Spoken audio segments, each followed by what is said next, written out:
something else that I've heard you say similar to this statement here, but I wanted you to unpack this if you don't mind.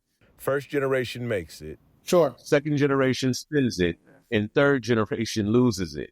How do you prevent the losing aspect and continue to build upon what it is that, everybody's worked so hard to create? Because you see in some families, particularly mainstream or white families, right, where they've had it for generations. It don't look like they're losing anything. What is the key to success in something like that? Right. I think it's about passing the baton on a number of levels, right? We have to understand why we're doing this in the first place.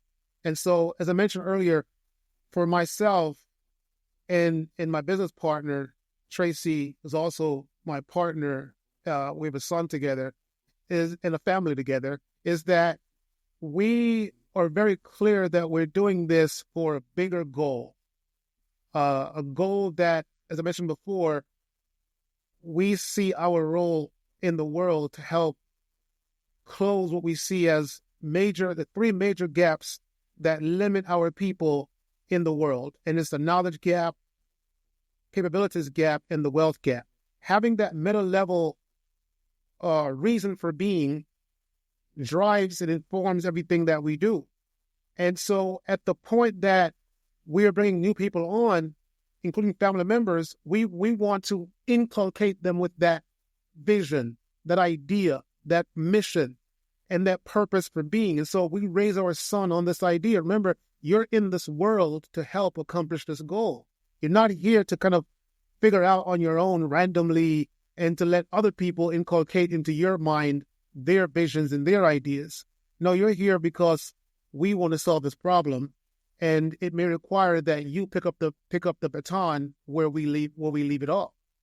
And so that requires that kind of clarity of purpose and mission. The other thing is that we have to build complementary institutions. One of the reasons why you can have companies that exist for hundreds of years and have families that own them is that there are complementary institutions that can facilitate the wealth transfer across their generation, so that no one generation has complete access to to destroy the wealth. And so these complementary social institutions can be both in the family and they can be external. And so there are all kinds of structures, like legal structures, like wills and trusts, that you can bring into making sure that the organization is being stewarded in the healthiest way for its continued existence, and that no individual in the family at no point in time has enough power to just outright destroy the entity because of their own personal shortcomings, if you will.